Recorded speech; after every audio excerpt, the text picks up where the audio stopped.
That's right, I see the chat. I see y'all rocking. I see y'all coming. Hit that like button as you enter the building. You know what I'm saying? Hit that like button. Show your love. Show your support. You know what I'm saying? This that dope soul. This that new thing. Nobody don't know about it. Hello, Knick family. Welcome to Lunchtime Live, the Knicks recap and reaction show. The Knicks lost 2 in a row. Losing to Milwaukee last night. I believe it was 111 to 121 in Milwaukee. And the Knicks fan base is crashing out, losing our shit. Now it's not Mike Brown, it's Mike Fizdale. The old narratives about Karl Anthony Towns being soft is resurfacing. Some fans want Tibbs back. Wow. I mean, just wow. Hopefully the Knicks themselves are a bit more even keeled than our Knicks fan base. Listen, adversity is part of winning a chip. And I wouldn't even call this adversity. New coach, new system, new players in the rotation, 3 players out of the rotation, 1 player who should be in the rotation hasn't played in any of the 4 games. I don't even consider this adversity. Listen, championship teams aren't built on paper, and I get it. We're Knicks fans. We're excited about our team. You know, we needed bench scoring. We signed Clarkson. We got Yabusele at the time. We're thinking, it was a steal. We're looking good on paper. We're rocking. We're rolling. We're going straight to the championship. But again, championships aren't built on paper. They are forged through adversity. And when you look at most championship teams, they go through some things. And they go through things not just in a season, but over the course of multiple seasons, right? How many years was Milwaukee a championship contender before they actually won it? The same thing for Boston before they actually won it. And we can go, back through history, multiple teams. It takes time. So if we want this team to win the championship in the first year of Mike Brown, in the second year of this core, because remember, last year was the first full year for OG Anunoby. It was the first year for Mikal Bridges. Karl Anthony Towns was dropped on our doorstep like a day or 2 before training camp. But I think he even missed the first day of training camp. This is a new core. This is the second year of a new core. It's a new team. I just don't. I mean, I get it. We're fans. But at the same time, I don't get it. We're 2-2. I think we're gonna be fine. Geoff is joining me today, but he's having some, internet. I know what that's like firsthand when you have that country time internet. So he's gonna join us in a little bit. But I'm gonna start, and again, we're gonna get into the game itself. We'll get into individual player performances. I guess I want to start with just the sentiment of the Knicks fans that I'm getting from Twitter and just in the chat of other shows last night. Like, we're really crashing out. We're really crashing out bad. I want to talk about Cat, and when Geoff comes, I'll go over this with him as well. I mean, okay. He didn't play well last night, right? So Cat let me get his stats. He played 35 minutes, 8 points, 12 rebounds, 5 of them offensive, 1 assist, 1 steal, 1 block, only shot 16.7% from the field, right? So he was 2 for 12 overall, took 11 of those 12 shots, unless I got it wrong, in the second half, and he was 1 of 11 in the second half. He was 0 of 3 from the 3-point line, hit all 4 of his free throws, and 3 turnovers. His plus minus was 0 for those who read anything into plus minus. Him and I think maybe Kolek, Shamet, maybe Bridges were probably the only ones who were neutral to positive in plus minus. But I want to say this about Cat. First of all, You're not winning a championship without Karl Anthony Towns.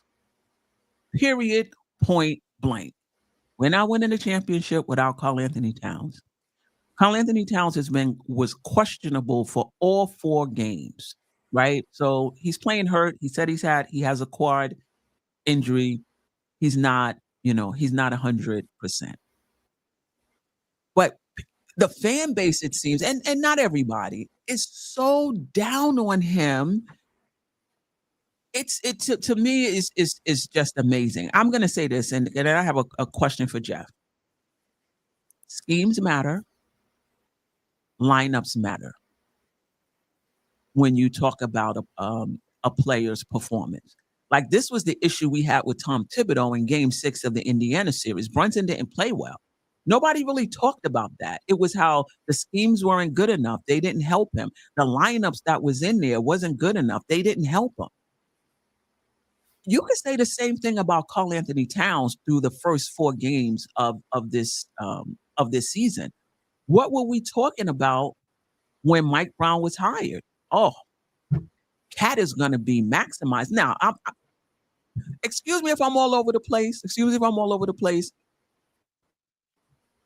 Cat had one of, if not the best season of his career last season under Tom Thibodeau. And I think we would all agree there was still some meat on the bone, as we like to say in the Dope Soul family. Like, there was still more that we could have gotten out of him. There was more we could have gotten out of him and Brunson together. Many of us were super happy about Mike Brown being named the coach. We saw what he did in Sacramento with Sabonis. Cat is going to be in that Sabonis role.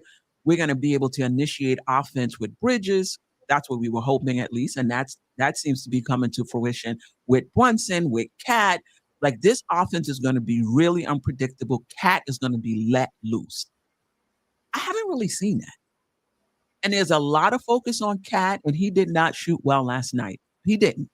His decision-making, the silly fouls, I'm not exonerating Cat at all.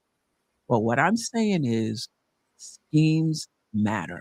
And I'm not sure up to this point, it's only been 4 games, and Geoff, I'm really interested in your opinion on this, whether the schemes that's being dialed up is conducive to Karl Anthony Towns being at his best.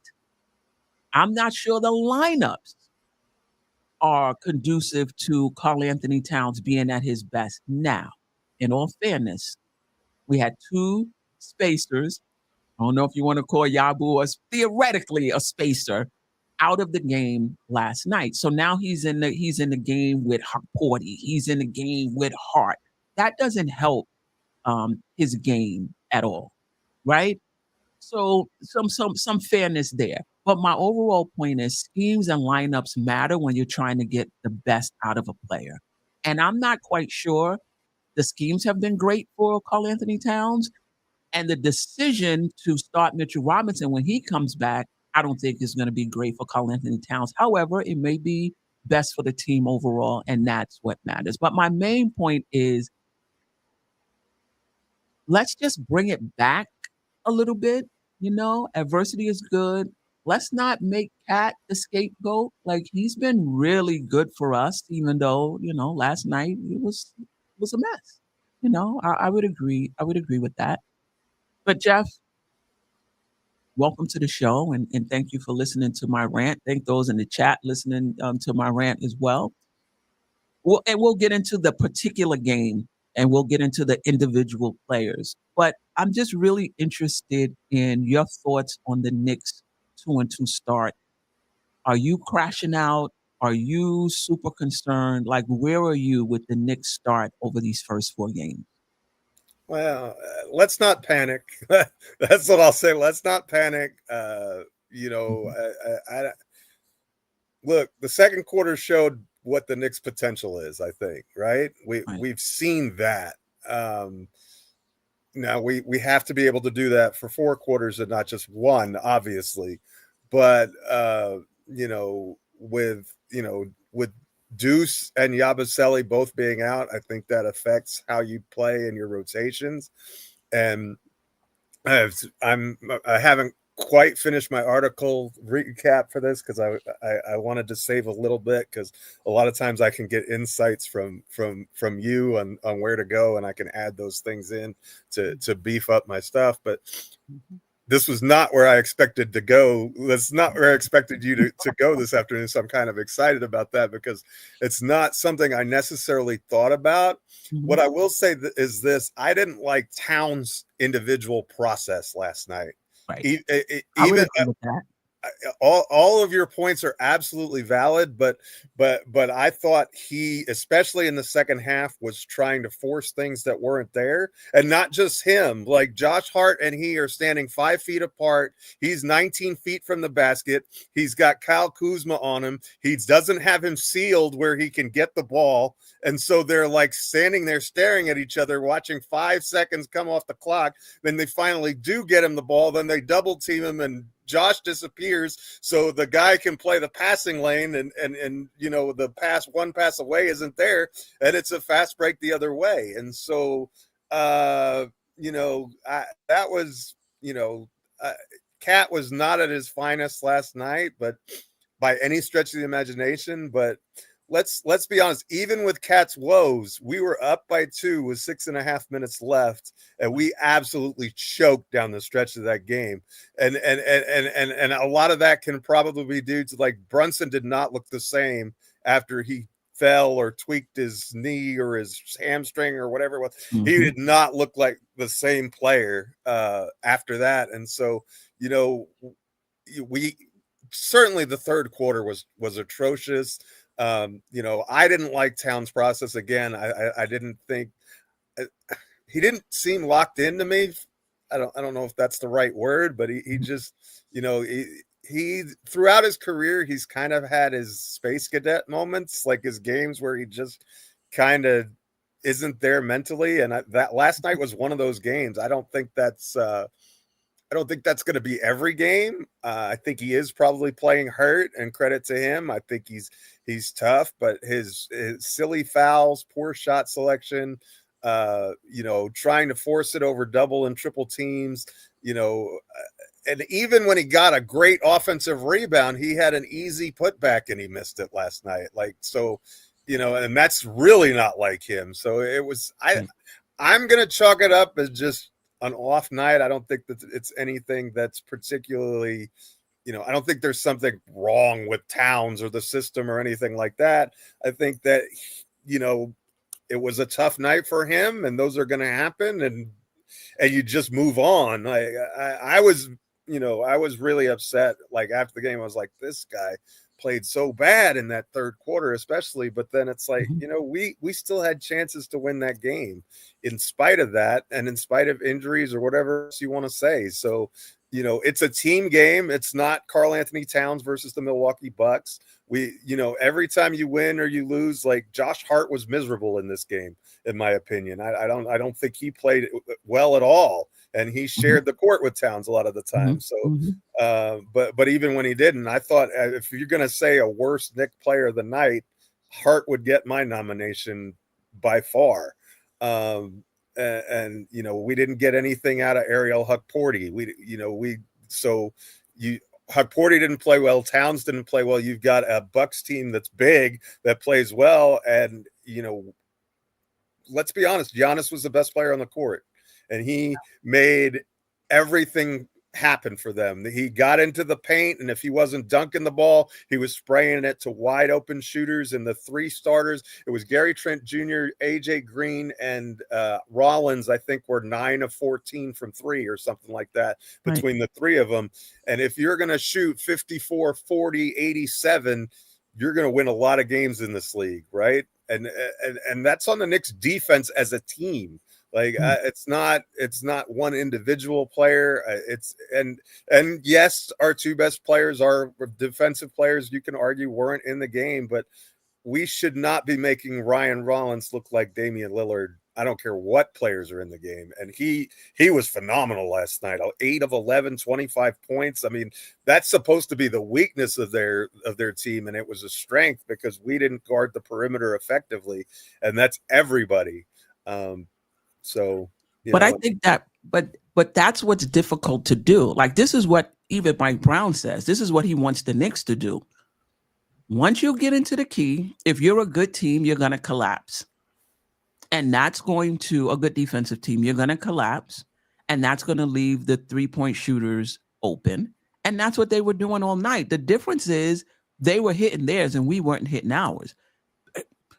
Giannis, when he got into the key, if he wasn't dunking or laying it up or overpowering us, he was sucking in the defense and finding the shooters, and they were knocking down their shots. Now, it's not like Rollins was like taking people off the dribble and giving them the business, and it was a spray, and they were knocking down the shots, and the Knicks continued their.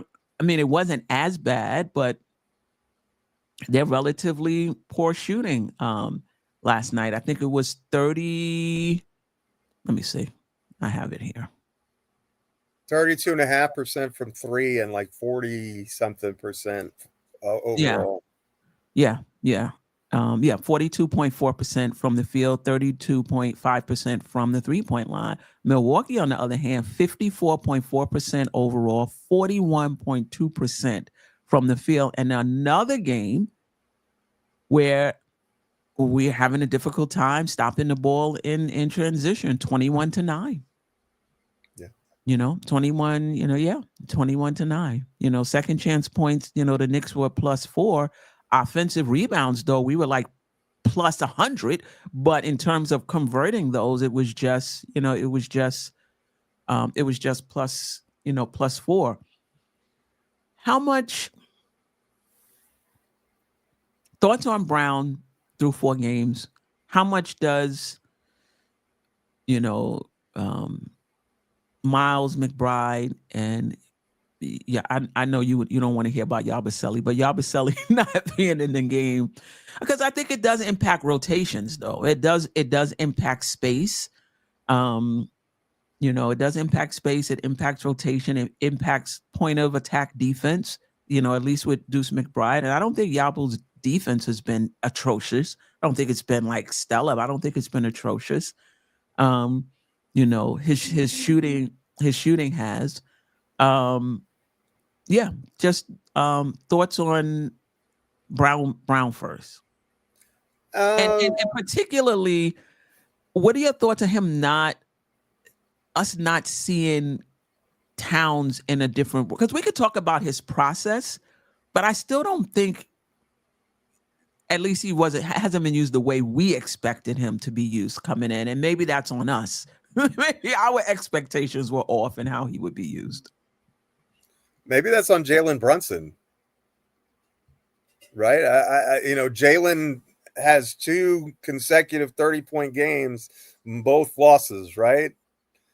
And he's getting his. He's doing a great job, but part of the point guard's job is to make sure that your big man eats.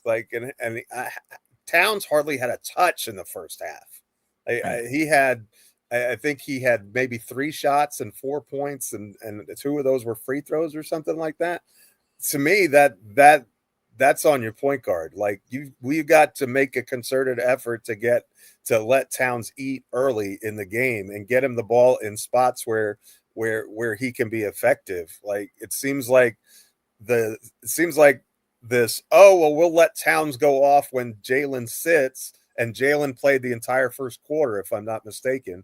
I don't think that puts him in the best position to succeed. But how healthy is Towns? Like, is that quad really bothering him? Is it preventing him from getting the necessary lift on his shot? Where, you know what I mean? If he's 2 for 4 from 3 instead of 0 for 4 from 3, does that make a difference? Is it affecting how he can move on his drives and all of those things? Like he's literally been a game time decision every game. So it's really difficult to ascertain it's only been 4 games. So what system, what's injury, what's, combination of players, probably D, all of the above. Right. So I'm not overly, if Towns is is hurt, that's one thing. But if he's healthy, he's going to snap out of it. He's going to be fine. There's nothing. He's not broken as a basketball player. Like he may Right. he may be unhealthy, but you know, after 4 games, it's such a small sample size. It's hard to say that Mike Brown has done this well or done this poorly, but I do think that it's kind of telling that twice now, once in a win and once in a loss, we kind of had 1 really good quarter and 3 really bad quarters, right? We got away with it against Boston. We did not get away with it against Milwaukee.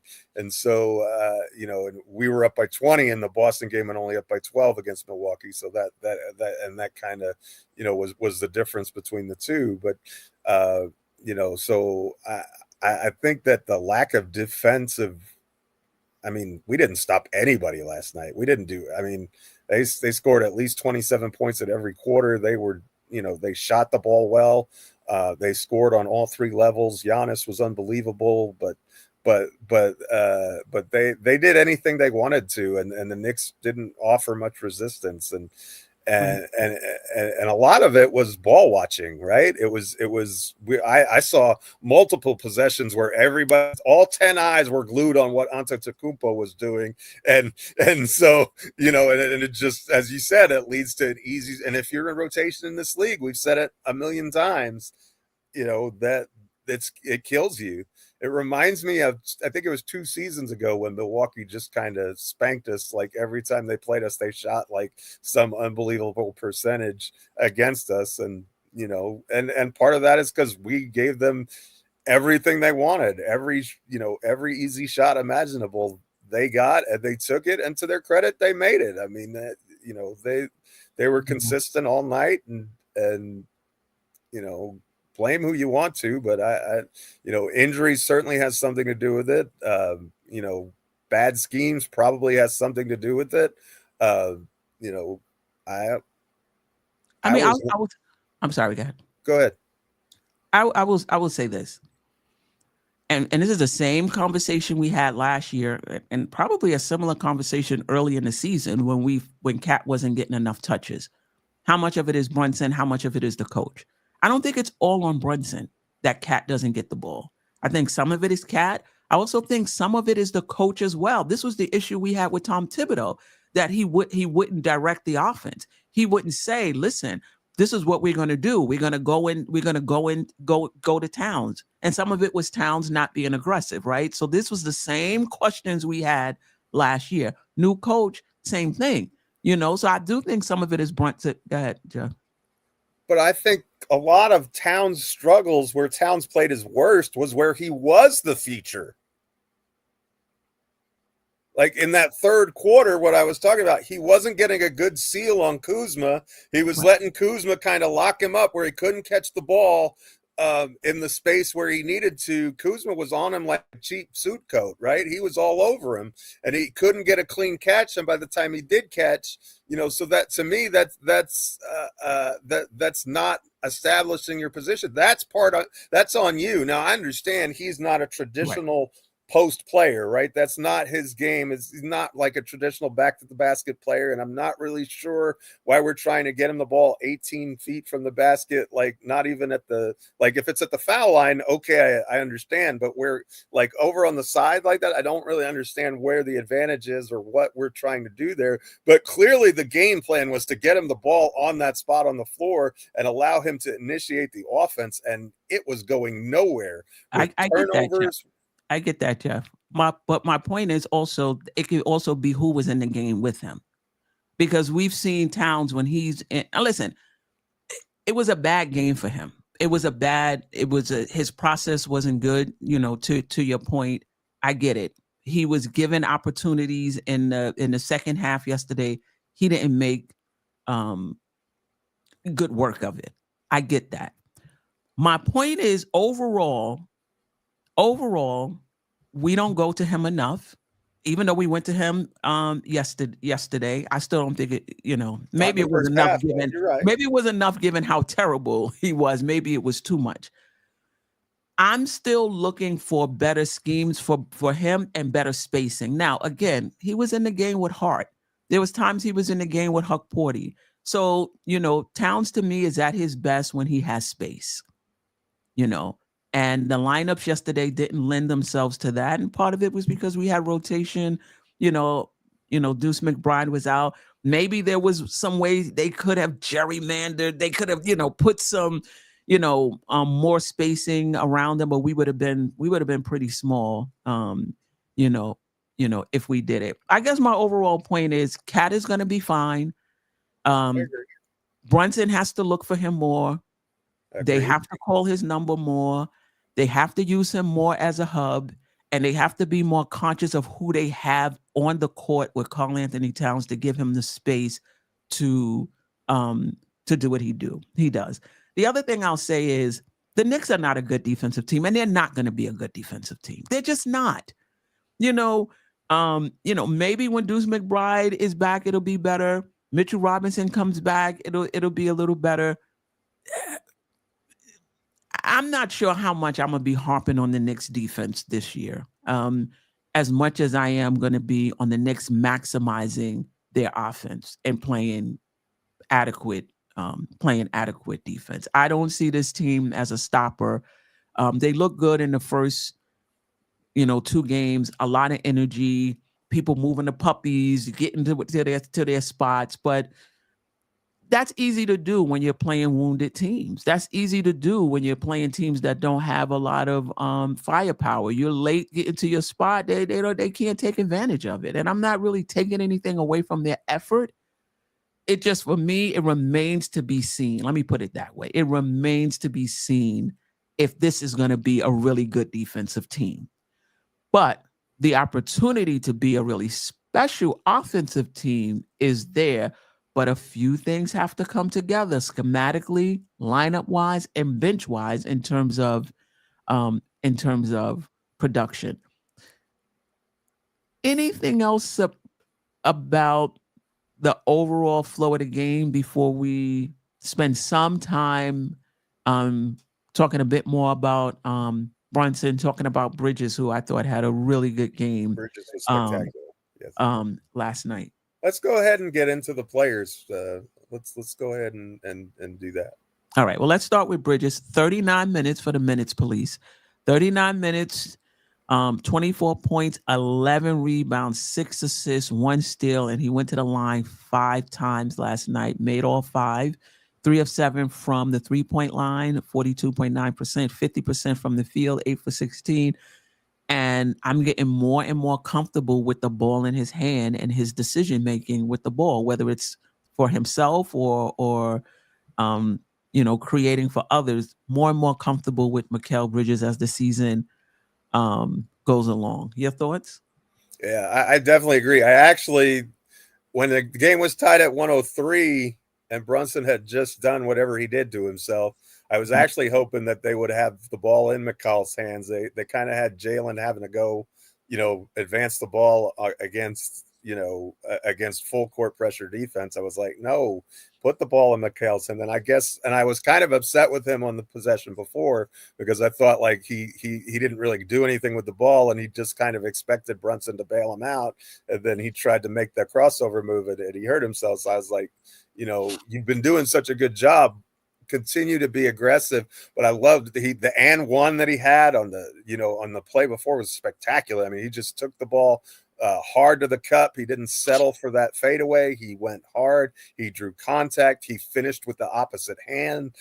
It was a really nice play. He's really, I mean, say what you want about Mike Brown. He's maximizing Mikal Bridges. I think Bridges has played well in all 4 games that we've had. And it's, it's good to see him really locked in and playing a high level because it helps our team. He's really been one of the few players that's been fun to watch so far.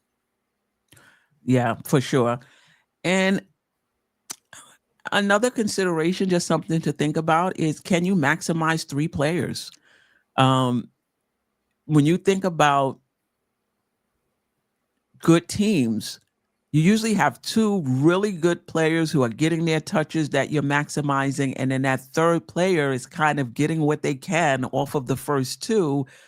And how many times have that third player went to another team and you get to see their skill set and how good they were, but their role was so much different on that first team that you did, and of course the other way as well. They get exposed when they get in a different role. So I wonder if it's going to be Brunson and Bridges. Are we going to be able to get, the most we can out of Cat? Last year was Cat and Brunson. We didn't get as much as we wanted out of Bridges. I think we still could have got a little bit more, but I'm wondering, can you really max out and get the best of the best out of 3 players on one team? I don't know. And, maybe we can. I hope we can. I think it'll make us more dangerous. But it seems like early on, Brunson and Bridges have been the ones that have really been, carrying the load. I think we can, because let's look at it this way. We scored more points in the second quarter than we did in the second half. 45, I believe. 45 in the second quarter, 40 in the second half. Mm-hmm. And a lot of that is because it became stagnant, right? And it was, the idea behind Mike Brown's game is pace and get more shots up so that everybody can eat, right? And we devolved into this stagnant, like, one-on-one, I don't even know what you call it last night, but it was bad offense all the way around, and it wasn't just Towns, it wasn't just Hart. I mean, we had 20 points per quarter for 2 straight quarters. That means everybody who played in the second half did a poor job on offense. Like, all of them were suspect at one point or another. So some of them had flashes here and there, but 40 points and a half is really bad. I mean, like the process was bad. We didn't shoot the ball well. We started 71 off the game points in the first half, though. Yeah. Well, but yeah, a great second quarter, right? A great second quarter, but you can't shoot the ball well one quarter a game and expect, that's not sustainable, formula for winning, especially when you're, on the average to bad side defensively. And last night we were bad defensively. So if you're going to be this team that we talked about, that is predicated on its offense, the offense has to be able to produce more than 40 points. And part of that was Josh Hart being, not good last night and not a threat. And we've already talked about Towns. OG Anunoby wasn't extremely good in that game on offense, in my opinion. No, it's not even in your opinion. 27.3% from the field last night, 3 of 11, 16.7% from 3, 1 of 6.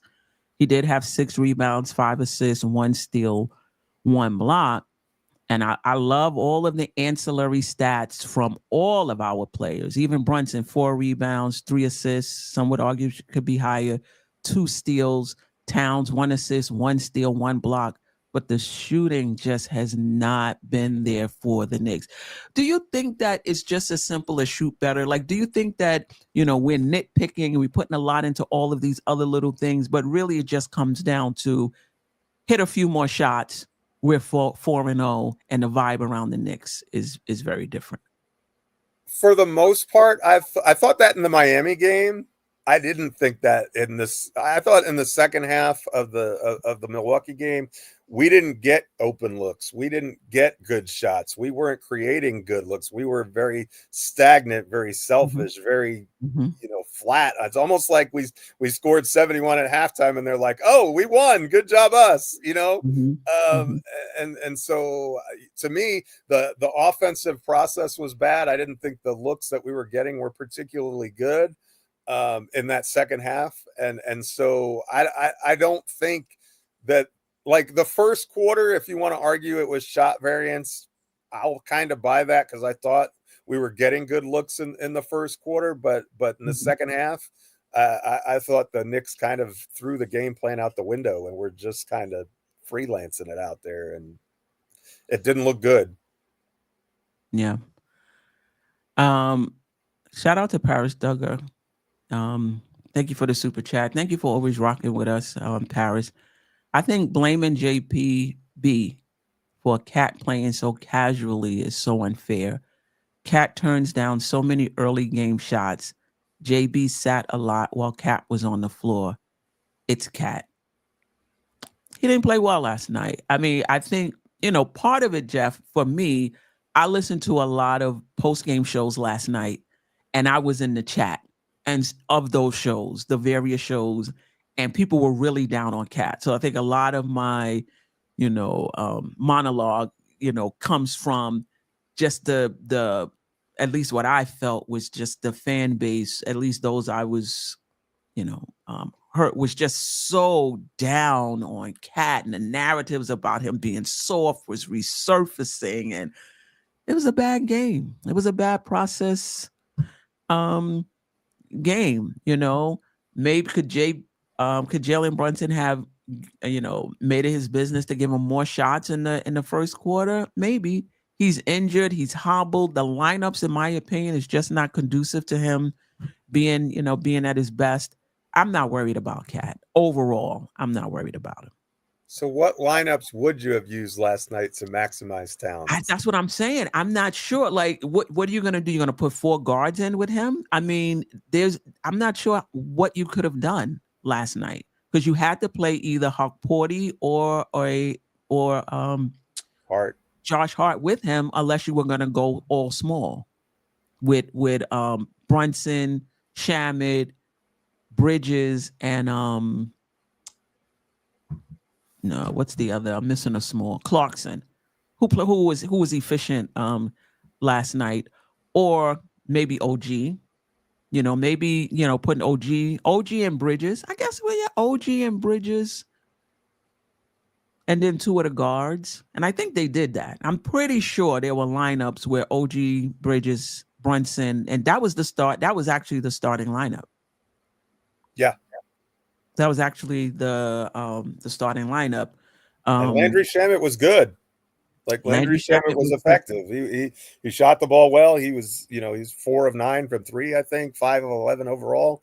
Like 6, I think he had 16 points, something like that. 16 points. I think they were all up, none in the fourth, if I'm not mistaken, but he played 30 minutes too. He also had 3 rebounds, 1 assist, 1 steal. He took 9 3-pointers and made 4 of them, went to the line twice, made both of them. And he was one of only a few players who were either neutral or plus. I don't think he played much in the fourth quarter, though, Steph. He may not have. Josh Hart was in there with the issue too. But then you want Hart in there for rebounds. So I kind of get it, but I just think it's funny that the lineup that Tibbs wrote and died with almost the entire season last year was pretty much the one that we saw down the stretch from Mike Brown with unimpressive results. So it's right. I think that's interesting. But Shamet did miss the big 3 in the fourth. I remember it was a wide open look, and I think the game was either tied or maybe we were up, and that was a big one. But I mean, overall 4 of 9, it's tough to say, well, you missed this one, so you didn't play well. You know what I mean? I don't think that's fair to him. I think overall he was good on the offensive end. But the defense, the rotations were not there. And I guess in the first quarter we weren't terrible in the first quarter. It was the second half where we were bad. But again, in the second half, I think they opened up with a 9-0 run or something like that. It's like after halftime, and Milwaukee did. Yeah, Milwaukee did. Okay, yes. Yeah, and that's like the second or third game where the opponent just kind of pounces on us out. We were up 12, and all of a sudden we were down 2, and it seemed like it was like that. It was like, what in the world happened? And it was a game of runs for a long time. I mean, even in the first quarter, we were up 3-0, and then they went up 8-3, and then we went up 10, and then they came back and took the lead. So, it was kind of a back and forth game from that standpoint, and then we looked like we took control of it when we made those threes in the second quarter, and then we didn't make any shots in the second half, and it was like, oh, okay. Yeah, I will say that Josh Hart was subbed out for Shamet. I do remember writing that okay, in my notes. So he was subbed out. But if 2 coaches are doing the same thing, it could be that the roster is constructed in such a way that it's creating problems where you have to choose between one thing or another. I don't know what that is. Maybe that's rebounding versus shooting. I'm not sure. I do think that Deuce would have seen time down the stretch in last night's game if he had been in the lineup. Like I would agree with that. I think that is something that Mike Brown showed in the first two games, is he liked that lineup with him in there for the point of attack defense. And I think that's an underrated thing. Like, I think if you could have pressured the ball 94 feet more often, maybe even gotten the ball out of Giannis's hands a little bit, made it tougher for him to get it to begin with, I think that might have helped us out, not like the entire game, but, for stretches. So we didn't really see a lot of that last night. I didn't think. I think we, and then Landry Shamit's not really the guy to do that, I guess, but I've seen him. So I was curious that he didn't. Maybe he was trying to save his legs, because we did kind of have, a short bench comparatively. I mean, we played a bunch of guys, but not guys that you really want to see in the lineup. I mean, so you're down 3 rotation players though. So I think that makes a difference. But also in terms of point of attack defense, Giannis handles he's basically playing point guard for them. So the point of attack defense is really OG or whoever. And after OG, it was hard. Like, I don't, Deuce or Shaman, they're not going to, neither one of those players would have played Giannis. There was sometimes Cole Anthony brought the ball up the court. There was sometimes another player brought the ball up the court, but mostly it was Giannis bringing the ball up the court. And as strong as OG is, he's a rag doll compared to Giannis.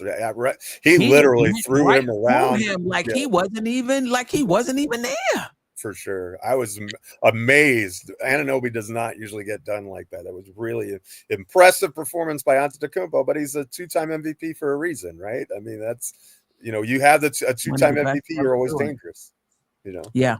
Yeah. And someone said in the chat, and I put the comment up, but I forget who it was. They're going to give OG a pass. They're going to give OG a pass because he had to deal with Giannis last night. And some would say, well, he didn't put out a lot of energy. It didn't look like he put out a lot of energy, but it may not look that way, but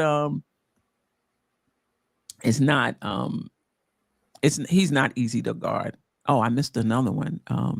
This is Parrish Duggar. This is from today, right? Yes. Shout out to you, Parrish Duggar. This team is actually not that enjoyable to watch. Wow. For the reasons I feel we are good, but not chip material. I like that. Chip material. We don't dribble, pass, or shoot well enough. I don't think we dribble, pass, or shoot well enough right now, but I do think that skill is, on the team. Lineups matter, man. Lineups matter. Let's see. Basically, if we're gonna get it done, it seems like it's gonna be from your starters, Deuce. Hopefully, we can get something from Clarkson. Kolek, I'm not looking for him to score. I'm just looking for him in his minutes to manage the team, make good decisions. I'm not expecting a lot from Huck Porty as well. Just a lot of hustle minutes, rebounding, setting good screens. The starters are going to have, and Shamet. I think Shamet, he showed a little something in his minutes last night. Let's see if it'll continue, or if it's going to be a roller coaster for him also. I think that Mike Brown trusts Shamet quite a bit. I think, and I don't think he did anything to shy away from that either. I think he cemented himself as a solid rotation piece. And I also think that it's pretty clear that Mike Brown considers Tyler Kolek the backup one. Mm-hmm. Like, it's regardless of who's been healthy, who's been not, he's consistently gotten 10 to 15 minutes, per night with, and running the second unit. If you add up his minutes and Brunson's minutes, they pretty much end up with 48. So I think that, I wasn't crazy about Kolek. I think he had 3 fouls in 11 minutes or something like that, including a brain dead foul on a 3-point shooter, which runs me crazy. I hate that.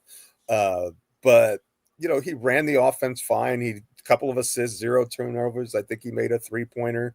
So, for those of you who are in the Kolek hive, the guys earned himself a niche, earned himself a spot, even if it's just Obi Toppin minutes. But it looks like he's going to play 10 minutes a night at least, throughout the season as long as he's healthy. Yeah.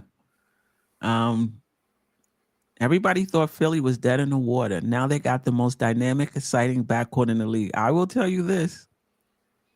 My guy Geoff thought Philly had a chance. We were on the Nick of Time collaboration show. I don't know if he thought it was going to be because of Maxey and Edgecombe, though. I think his thinking was that if Embiid and Paul George were to remain healthy this season, Philly would have a combination of. Yeah, I was really high on Edgecombe. I'm not overly surprised that Edgecombe and Maxey are playing so well. Philly's ascension doesn't surprise me at all. Like I think those two backcourt players are dynamite. Yeah, but their strength of schedule hasn't been that great. But hey, Facts. your job is to win them as they come up, and that's what they've been doing. They beat one team, was it Washington, and it took overtime. But hey, they won beat Orlando the night before though, and everybody was considering Orlando a top 3 team. So I mean, and shout out to Quentin Grimes, who's really played well for them. Like he's so between Grimes, Edgecombe, and Maxey, that's probably the best 3-guard lineup in the NBA right now. As far as depth and scoring, like legitimately, like there's some other good ones out there, and there are better individual players than each one. But you're talking about 3 guys who are playing at a super high level. They certainly are doing that, and so I like that Philly roster a lot, and it looks like it almost looks like they can do it without Joel Embiid, which I don't understand because I think he played the last game though. He did play against Washington, but he didn't against Orlando, which seemed like you wouldn't be able to beat all that size that Orlando has, but they did, Yeah. So, let's talk about Clarkson real quick before we get out of before we get out of here. I thought he was okay last night. 17 minutes, 10 points, 1 rebound, 1 assist, 2 turnovers. One of them was like terrible in traffic. Both of them were terrible, actually. 57% from the field, 4 of 7. 2 of 3. Still -2 though. Yeah, I know. Geoff, if you're gonna find, you could find a negative with anybody on this roster. I thought, given the expectations of him and the fact that I do think we're going to need him going down the stretch, of this season, I don't think Deuce is going to be enough as our primary bench scorer. We're going to need more than that. Even last night, I think our bench only mustered up 18 points. So I'm hoping for Clarkson to get it together. And, listen, he was -2. Huck Porty was -8. Brunson was -11. So he was -2, but he was 4 of 7 from the field. He was 2 of 3 from the 3-point line. He only put up 7 shots in 17 minutes. The other day was 11 shots in 15 minutes or something like that. And he was a double-digit scorer. So I'm hoping that this is him, coming into his own, because the fact of the matter is we're going to need somebody off the bench to score for us. I don't think McBride is going to be enough by himself, Yeah, I'm not a fan of Clarkson, but I thought he played well last night.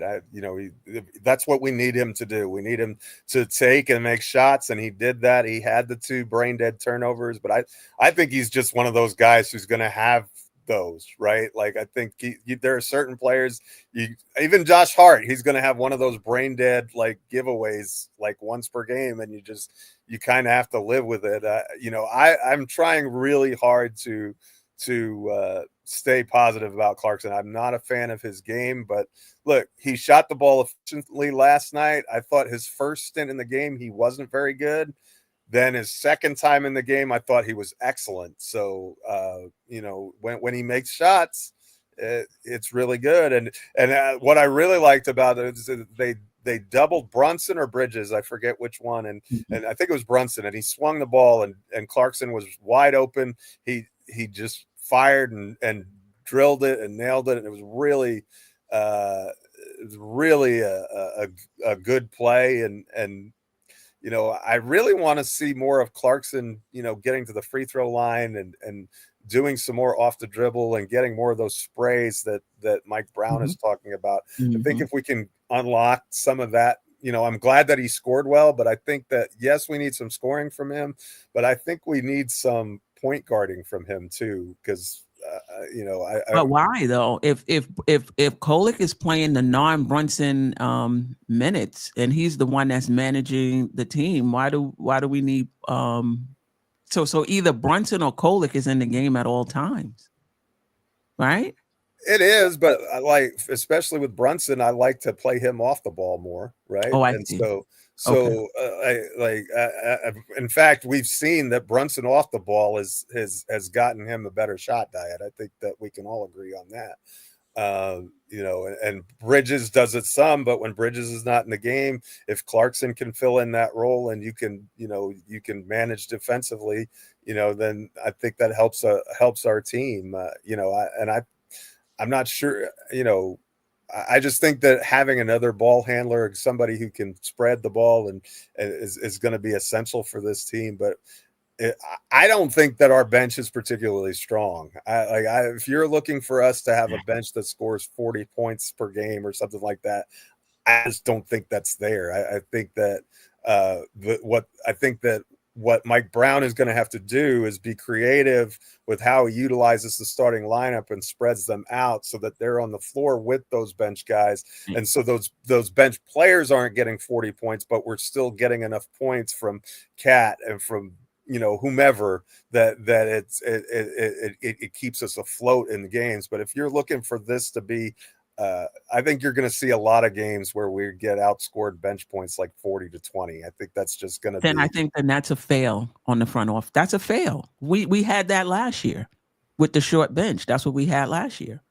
You can't bring in.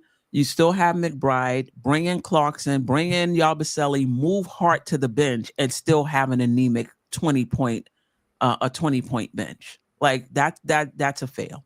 Well, Hart's not a scorer, and he's not a scorer, but he can get points in he can get points in transition. He can get points off offensive rebounds. He can get points off for cutting. If the spacing is there. Listen, that bench, I don't care who they play with. You don't have to play all four of them together, to your point, or all five of them together, to your point. That bench has to be in the top 15, top half of the league, or it's a fail. You can't. And don't forget, Shaman is on that. Is part of that the bench squad as well. 20 points. That's just not gonna cut it. Coming into the season, knowing how anemic we are, making changes, and then you're not getting more from them. That would be a super disappointment. You don't think so? I'm not saying that it wouldn't be. I'm just saying what's been. And Deuce didn't play the last two games, so that kind of shifts everybody else up a spot. And Yabusele hasn't been good so far. I'm not saying he never will be, but he just has he even made a 3-point shot yet this season? I don't know that he hasn't. Yabusele. I don't know if I remember one. I don't know if it was the season or preseason. I'm not sure. And so you expect that will improve. Reverting to the mean. So I think you'll get more from that. I'm just saying. And Clarkson, 10, 11 points out of Clarkson, I think is about his ceiling with whatever thing else is going on. So if you're getting, And again, it's a fail, but you're also talking about bargain basement shopping, right? In other words, you paid $5 million for Yabusele, you paid $3 million for Clarkson. Kolek is a rookie, and Josh Hart makes $20 million a year for sure, but he's not you're right. He can score in all those ways, but he's not going to be the guy. He's not the guy you send in the game and say, "Okay, now get us 15 points off the bench." I don't think it's bargain basement, Jeff. I think they made a mistake with Yabu. If Yabusele doesn't get better, the Knicks made a mistake using their mid-level exception money on him. And as much as you don't like Clarkson, I still think that if he was a free agent, he would have got more than the minimum. Okay, I think the Knicks got him on a minimum because he was bought out and he wanted to come to the Knicks. So what's your expected stat line for Clarkson for this season? Well, if he's only going to play, I would say 10 minutes. If he's only playing 10 points, if he's only playing 17 minutes a game. If he's only playing, want him to get minutes over then? Who? I'm not saying I want him to get minutes over anybody. I'm saying if he's playing 17 minutes a game, I would expect that he's going to probably score about 10 points. I think you're going to get 10, 12, 14 from Deuce. Depending with Deuce, it depends. If the shot is falling, you can get 14. If the shot is not falling, you're not gonna get much. Huck Porter, you're not gonna get much from him. Kolek, you're not gonna get much for him. You might have to increase Clarkson's minutes and kind of deal with the low floor, potentially high ceiling in any particular game. I mean, we'll see. I think we got another super chat, by the way. Yeah, then I have to get out of here too. Paris Duggar, how's JP going to play off ball if guys can't play make? Okay. I don't know if it's as bad as you're making it, Paris, but I hear you. And AD, hey, Steph, how did Freak look last night? He looked good. Yeah, he still looked good. Anyway, I have to get back. I'm gonna shout out the chat really quick. Geoff, as always, Bricks Nation, Randu, JJ, of course, Parish Duggar, still the real AD, King Rib. Wonder Woman was in here. Wonder Woman, Kib. What is that? Kib, King Ribby, RM. Yes. I appreciate you. D Ross, I appreciate you. Travel Vibes, I appreciate. Building Blocks. Has it been a minute? Building Blocks, I think. Kerry Cox, I appreciate you. Or maybe I'm mistaken. Y'all know my condition. I appreciate you. Andrew K, I appreciate you. Rocking with us. Darlene Bryant was in the building early. Wonder Woman, as you said, was in the building. And Raul Rosado, I appreciate you as well. No game tonight or tomorrow night, so the Knicks have 2 games to kind of get healthy and work on some things. We're doing the weekly show Thursday night, 9 p.m. The Knicks play Friday, so Geoff and I'll be doing a show Saturday, probably earlier than noon. If Geoff, if you're available, the weekend shows if we could do it a little earlier, that would be great. And I just really quick. You guys know this, home and home with Chicago, right? So Friday we're on the road. That would be our 3rd road game in a row, if I'm not mistaken. We play 8 p.m. at Chicago. Then we're home at MSG Sunday against Chicago, Chicago is 3-0. They're 3-0. They beat Atlanta. I watched the end of that game, and when I tuned in, I think Atlanta was up, 6, 7, more than 6 points. And they won. Giddey, Jones, Okoro, Bazelis. I don't know if I got that right. Vucevic started for them. Kobe White is out. Zach Collins is out. I don't know if they'll be back for Friday's game. I don't know if Robinson, McBride, or Yabu will be back for us on and how's Friday. Brunson? Is the question now. And too. Brunson as well. Come on, Geoff. Don't pile on. But you're right. You're right. I don't know if Brunson is going to be back. As well. And listen, let's not take Chicago lightly. Listen, the Knicks are trying to get it together in terms of their chemistry. We can't take anybody lightly. I think we have the Wizards coming up. Now, we can't even take the Wizards lightly right now, just given the injuries and us just trying to get ourselves together. Okay, I talked about that. I appreciate everybody rocking with us today. And we'll see you Thursday for the weekly show. You bet. Until next time. Sister, you one of a kind. Yes. sister, it's time you That's shine. Dope soul. Where you at? Where you at? Dope soul. Where you at? Where you at? Dope soul. What? Dope soul. What?